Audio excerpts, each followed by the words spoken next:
ഇന്ന് ഞാൻ റിപ്പോർട്ടഡ് സ്പീച്ചിനെ കുറിച്ചാണ് പറയാൻ പോകുന്നത്. റിപ്പോർട്ടഡ് സ്പീച്ച്, രണ്ടുപേർ തമ്മിൽ സംസാരിക്കുന്ന സംസാരം വേറൊരാൾ റിപ്പോർട്ട് ചെയ്യുന്നു. ഇപ്പോൾ ഒരാൾ സംസാരിക്കുകയാണ്, ഞാൻ ഇന്ന് പോകും. അത് കേൾക്കുന്ന ആള് എങ്ങനെ റിപ്പോർട്ട് ചെയ്യും? വേറൊരാൾ എന്ന് പറയും, ഞാനിന്ന് പോകും. അങ്ങനെ പറഞ്ഞാൽ മനസ്സിലാവോ? ഇല്ല. പിന്നെയോ എങ്ങനെ പറയണം?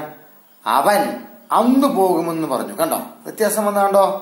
അതുപോലെ ഇംഗ്ലീഷിലും റിപ്പോർട്ട് ചെയ്യുമ്പോൾ വ്യത്യാസങ്ങൾ വരും. ആ വ്യത്യാസം വരുന്നത്, ഒന്ന് ഞാൻ നീ എന്നുള്ളത് എന്താവും? അവൻ അവൾ എന്നാവും, ഹീ ഷീ എന്നാവും. ഞങ്ങൾ എന്നുള്ളത് അവർ എന്നാവും, ദേ എന്നാവും. കണ്ടോ? മൈ എന്റെ എന്നുള്ളത് എന്താവും? അവന്റെ അല്ലെങ്കിൽ അവളുടെ എന്നാവും, ഹിസ് അല്ലെങ്കിൽ ഹെർ എന്നാവും. അവർ ഞങ്ങളുടെ എന്നുള്ളത് എന്താവും? ദെയർ ആവും. മീ എന്നോടെന്നുള്ളത് ഹിം അല്ലെങ്കിൽ ഹെർ, അവനോട് അവളോട് എന്നാവും. അസ് ഞങ്ങളോട് എന്നുള്ളതോ ദം അവളോട് എന്നാവും. അങ്ങനെയാണ് വ്യത്യാസം വരുന്നത്. എന്നോട് പറഞ്ഞു എന്ന് പറയുമ്പോൾ അവനോട് പറഞ്ഞു അല്ലെ അവളോട് പറഞ്ഞു. എന്റെ പേന അവന്റെ പേന അല്ലെ അവളുടെ പേന. ഞങ്ങളുടെ വീട് അവരുടെ വീട്.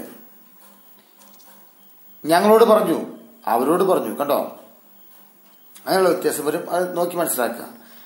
പിന്നെ വേറെ ചേഞ്ച് വരുന്നത് ടുഡേ എന്നുള്ളത് ദാറ്റ് ഡേ എന്നാവും. ഇപ്പൊ ഇന്ന് ഞാൻ വരും, അത് റിപ്പോർട്ട് ചെയ്യുമ്പോൾ എന്താണ്? ഇന്ന് ഞാൻ വരും. അങ്ങനെയല്ലോ, അന്ന് അവൻ വരും. ശരിയല്ലേ? അപ്പോൾ ടുഡേ ദാറ്റ് ഡേ ആവും, ടുമോറോ ദി ഫോളോയിങ് ഡേ ആവും, യെസ്റ്റർഡേ ദി ഡേ ബിഫോർ ആവും, അല്ലെങ്കിൽ ദി പ്രീവിയസ് ഡേ ആവും. Yesterday last week the previous week ആവും. ഇനി നൗ എന്നുണ്ടെങ്കിൽ ദെൻ ആവും. ദെൻ ആവും. കണ്ടോ? നൗ എന്നുള്ളത് എന്താവും? ദെൻ ആവും. ഹിയർ ഇവിടെ, ഹിയർ എന്നുള്ളത് എന്താവും? ദെയർ എന്നാവും. ഇങ്ങനെ വ്യത്യാസമൊക്കെ വരുത്തുക. അത് ജസ്റ്റ് നോക്കി മനസ്സിലാവുന്നേ ഉള്ളൂ. നമ്മൾ ആദ്യം പഠിക്കാൻ പോകുന്നത് സ്റ്റേറ്റ്മെന്റ്സ് റിപ്പോർട്ട് ചെയ്യുന്നതാണ്. എന്താണ് സ്റ്റേറ്റ്മെന്റ്സ് റിപ്പോർട്ട് ചെയ്യുന്നതാണ്? സ്റ്റേറ്റ്മെന്റ്സ് എന്ന് പറഞ്ഞാൽ എന്താണ്? പ്രസ്താവനകൾ. അത് ചോദ്യമായിരിക്കില്ല, പിന്നെ അപേക്ഷയായിരിക്കില്ല, ആജ്ഞയായിരിക്കില്ല. വെറുതെ പറയുന്നു, ഞാൻ മരം വെട്ടി, ഞാൻ പോകുന്നു, ഞാൻ ഇന്നൊരു അമ്മാവനെ കണ്ടു. അതൊക്കെയാണ് സ്റ്റേറ്റ്മെന്റ്സ്.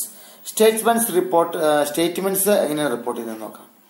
സ്റ്റേറ്റ്മെന്റ്സ് റിപ്പോർട്ട് ചെയ്യണമെങ്കിൽ ഒന്നാമത്തെ നിയമം ടോൾഡ് ദാറ്റ് ചേർത്ത് തുടങ്ങണം. എങ്ങനെ? ടോൾഡ് ദാറ്റ് ചേർത്ത് തുടങ്ങണം. പിന്നെയോ അതിൽ ഓക്സിലറി വെർബ് നോക്കണം. Is, are, have, has. ആ ഓക്സിലറി വെർബ് പ്രസന്റ് ആണെങ്കിൽ പാസ്റ്റ് ആക്കുക. ഓക്സിലറി വെർബ് ഉണ്ടോ എന്ന് നോക്കുക. അത് പ്രസന്റ് ആണെങ്കിൽ പാസ്റ്റ് ആക്കുക. ഓക്സിലറി വെർബ് ഉണ്ട്, അത് പാസ്റ്റ് ആണെങ്കിൽ, ഇപ്പൊ വാസ് ആണെങ്കിലോ ഹാഡ് ബീൻ ചേർക്കുക. ഹാഡ് ബീൻ ചേർക്കുക. ഇത് ടെൻസൊക്കെ പഠിപ്പിച്ചിട്ടാണ് പഠിപ്പിക്കാവൂ. ഞാൻ എളുപ്പ വഴിക്ക് പഠിപ്പിക്കുന്നതാണ്. ഞാൻ ടെൻസൊക്കെ പഠിപ്പിച്ചിരിക്കാനുള്ള സമയത്തില്ല. ഇന്ന് പരീക്ഷയാണ്. അപ്പോ എളുപ്പ വഴിയാണ് പറയുന്നത്. ടോൾഡ് ദാറ്റ് ചേർത്ത് തുടങ്ങുക. പിന്നെയോ ഓക്സിലറി വെർബ് ഉണ്ടെങ്കിൽ അതെന്താ ചെയ്യുക? പാസ്റ്റ് ആക്കാം. ഓക്സിലറി വെർബ് പാസ്റ്റ് ആണെങ്കിലോ ഹാഡ് ബീൻ ചേർക്കുക. ഇനി ഓക്സിലറി വെർബ് ഉണ്ടോ ചോദിക്കില്ല. അപ്പൊ എന്ത് ചെയ്യും? വെർബ് ഉണ്ടാവുമല്ലോ, വെർബ് പാസ്റ്റ് ആക്കുക. ഓക്സിലറി വെർബ് ഉണ്ടോ? ഇല്ല. ഒന്ന് വെർബ് പാസ്റ്റ് ആക്കിയേക്കാം. വെർബ് പാസ്റ്റ് ആക്കാൻ പോകുമ്പോൾ വെർബ് പാസ്റ്റ് ആണ്. അപ്പൊ എന്ത് ചെയ്യും? വെർബും പാസ്റ്റ് ആണെങ്കിൽ ഹാർഡ് പ്ലസ് പാസ്റ്റ് പാർട്ടിസിപ്പിൾ ചേർത്താൽ മതി. മൂന്നാമത്തെ ഫോം, വെർബിന് മൂന്നാമത്തെ ഫോം. Eat, eight, eaten. കണ്ടോ? അങ്ങനെ ടേക്ക്, ടുക്ക്, ടേക്കൺ. കണ്ടോ? ആ മൂന്നാമത്തെ ഫോം. ഇത്രയും മാറ്റങ്ങൾ വരുത്തുക. ഇതൊക്കെ ഭയങ്കര പാടാന്ന് തോന്നും, പക്ഷെ അത് ചെയ്യുമ്പോൾ നോക്കി വളരെ സൂപ്പറാ. നോക്കിക്കോട്ടോ. ഞാൻ റിപ്പോർട്ട് ചെയ്യാൻ പോണ ഒരു സ്റ്റേറ്റ്മെന്റ് ആണ്. Ravi, I am coming today. I am coming today. അപ്പോ എന്തെന്ന് തുടങ്ങണം? രവി ടോൾഡ് ദാറ്റ് അല്ലെ? Ravi told that. ഇപ്പൊ രവി പറയുവാണ്, Suma I am coming today എന്നാണ്. ഈ രവി ടോൾഡ് സുമ ദാറ്റ് എന്നാക്കണം. ഇത് രവി ടോൾഡ് ദാറ്റ്. ഇപ്പൊ എന്താണ്? ഐ എന്നുള്ളത് എന്താവും? ഹി. രവി ആണല്ലേ, അപ്പൊ ഹി. അപ്പൊ രവി ടോൾഡ് ദാറ്റ് ഐ എന്നുള്ള ഹി ആവും. പിന്നെയോ ഓക്സിലറി വെർബ് ഉണ്ടോ നോക്കണം. ഉണ്ട്. ഈ പാസ്റ്റ് ആക്കാന്നാ പറഞ്ഞത്. മാമിന്റെ പാസ്റ്റ് വാസ് ആക്കി, വാസ്. അത്രേ ഉള്ളൂ. അപ്പൊ Ravi told that he, I he ആക്കി. ഞാമോ പാസ്റ്റ് ആക്കി, was. He was coming today എന്താവും? That day. Coming that day. Ravi told that he was coming that day. എന്തെളുപ്പം? അടുത്ത Latha, I was sleeping yesterday.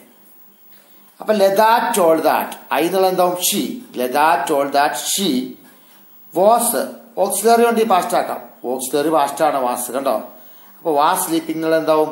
had been sleeping. Had been ചേർക്കാനാണ് പറഞ്ഞത്. Had been sleeping. She had been sleeping yesterday എന്നുള്ള എന്താവും the previous day അല്ലെങ്കിൽ the day before, the previous day. അപ്പോൾ that told that she had been sleeping the previous day. അത് മനസ്സിലായെന്ന്. ശരി, നമുക്ക് അടുത്തത് പോവാം. അടുത്തതാണ് Raj. I bought a new pen yesterday. അപ്പൊ രാജ് ടോൾഡ് ദാറ്റ്. ഐ എന്നുള്ള എന്താവും ഹി. ഇനി ഓക്സിലറി ഉണ്ടെങ്കിൽ പാസ്റ്റ് ആക്കാം, ഓക്സിലറി ഇല്ല പാസ്റ്റ് ആക്കാൻ. ഓക്സിലറി പാസ്റ്റ് ആണോ? അതിന് ഓക്സിലറി ഇല്ലല്ലോ, പിന്നെ എങ്ങനെയാ പാസ്റ്റ് ആവുന്നത്? ഓക്സിലറി ഇല്ല എങ്കിൽ വെർബ് ഉണ്ടെങ്കിൽ പാസ്റ്റ് ആക്കാം. വെർബ് ഉണ്ട്, ബോട്ടാണ്, അത് പാസ്റ്റ് ആക്കാൻ പോവാണ്. പാസ്റ്റ് ആക്കാൻ പറ്റില്ല, അത് പാസ്റ്റ് ആണ്. വെർബ് പ്രസന്റ് ആണെങ്കിൽ പാസ്റ്റ് ആക്കിയേനെ. പാസ്റ്റ് ആണ്, ബോട്ട് പാസ്റ്റ് ആണ്. അപ്പൊ എന്ത് ചെയ്യും? Had plus past participle. അപ്പോ Ravi told that he had past participle bought തന്നെ. He had bought a new pen yesterday എന്നുള്ള എന്താവും ദി പ്രീവിയസ് ഡേ. ഇനി ഒരു കാര്യം പ്രത്യേകം ശ്രദ്ധിക്കുക. ഇപ്പൊ രവി പറയാണ്, രവി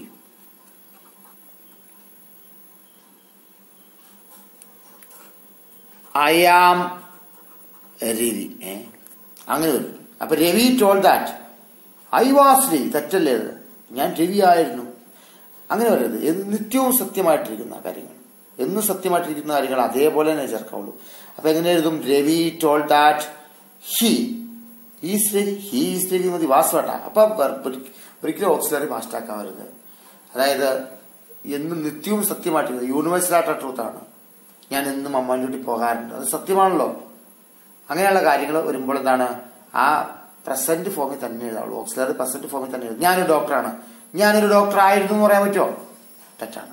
ഞാനൊരു ആൺകുട്ടിയാണ്, ഞാനൊരു ആൺകുട്ടി ആയിരുന്നു എന്ന് പറയാൻ പറ്റുമോ? ഇപ്പൊ എന്നാ പെൺകുട്ടിയാണോ? അതാണ് പറയുന്നത്. അപ്പൊ ഐ ആം എ ബോയ് എന്ന് പറയുമ്പോൾ നമ്മൾ ഓർക്കും ഹി വാസ് എ ബോയ് എന്ന് എഴുതാണ്. ആമിന്റെ പാസ്റ്റ് ടെൻസ് വാസ് ആണല്ലോ, പാസ്റ്റ് ടെൻസ് ആക്കരുത്. ഹി ഈസ് എ ബോയ്, അത്രയും മതി. ഇത്രയും മനസ്സിലായെന്ന് വിചാരിക്കുന്നു. ഒന്നുകൂടി കറക്റ്റ് ആയിട്ട് നിങ്ങൾ ഓർക്കുക. ഇങ്ങനെയുള്ള ചേഞ്ചസ് വർക്കുക, ഐ യു എന്നൊക്കെ, അതൊക്കെ മനസ്സിലാക്കാവുന്നുള്ളൂ. സ്റ്റേറ്റ്മെന്റ്സ് വരുമ്പോൾ ഇത്രേ ഉള്ളൂ. ടോൾഡ് ദാറ്റ് ചേർത്ത് കൊടുക്കുക. എന്നിട്ടോ ഐ ആണെങ്കിൽ ഹി ആക്കുക, അല്ലെങ്കിൽ ഷീ ആക്കുക. എന്നിട്ടോ ഓക്സിലറി വെർബ് ഉണ്ടോ എന്ന് നോക്കുക. ഉണ്ടെങ്കിൽ അത് പാസ്റ്റ് ആക്കുക. അത് പാസ്റ്റ് ആണെങ്കിൽ ഹാഡ് ബീൻ ചേർക്കുക. ഓക്സിലറി വെർബ് ഇല്ല എങ്കിൽ വെർബ് ഉണ്ടാവും, ആ വെർബ് പാസ്റ്റ് ആക്കുക. വെർബും പാസ്റ്റ് ആണെങ്കിലോ ഓക്സിലറി വെർബ് ഉണ്ടോ? ഇല്ല എങ്കിൽ വെർബ് പാസ്റ്റ് ആക്കിയേക്കാം. വെർബും പാസ്റ്റ് ആണെങ്കിലോ അപ്പോൾ ഹാഡ് പ്ലസ് പാസ്റ്റ് പാർട്ടിസിപ്പിൾ എഴുതുക. പിന്നെ യെസ്റ്റർഡേ എന്നൊക്കെ ഉള്ളത് ഈ പ്രീവിയസ് ഡേ ആവും, ടുമോറോ ദി നെക്സ്റ്റ് ഡേ ആവും, അല്ലെ? അങ്ങനെയുള്ള മാറ്റങ്ങൾ വരുത്തുക. വളരെ സിമ്പിളാണ്. ഇനി ക്വസ്റ്റ്യൻ രൂപത്തിലുള്ളത് നമുക്ക് അടുത്ത ക്ലാസ്സിൽ പഠിക്കാം. ക്വസ്റ്റ്യൻ രൂപത്തിലുള്ളതാണ് കൂടുതൽ വരാറുള്ളത്. ഇത് ചിലപ്പോൾ ഇതും ക്വസ്റ്റ്യൻ രൂപത്തിലുള്ള കൂടി രണ്ടെണ്ണവും ചോദിക്കുമല്ലോ. അങ്ങനെ രണ്ടെണ്ണമായിട്ടാണ് ചോദിക്കുന്നത്.